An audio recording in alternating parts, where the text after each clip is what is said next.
ஃபஜ்ருடைய தொழுகை.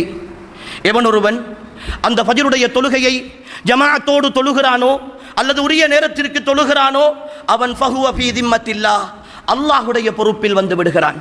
அன்றைய நாள் அல்லாஹ்வுடைய பொறுப்பிலே அவன் இருக்கிறான்.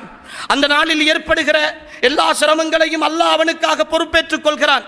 அந்த நாளின் அளவுகளை எல்லாம் அல்லாஹ் அவனுக்கு அருள் நிறைந்ததாக ஆக்குகிறான்.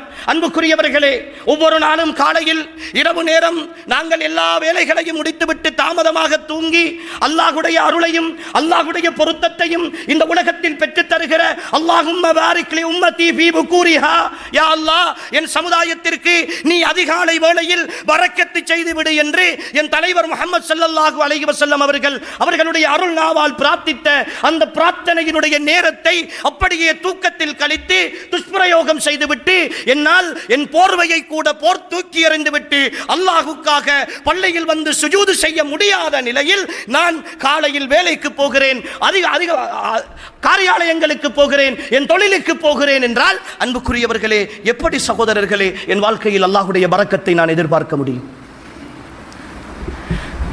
அல்லாஹ்வை ஏமாளியாக நினைத்துக் கொண்டோமா?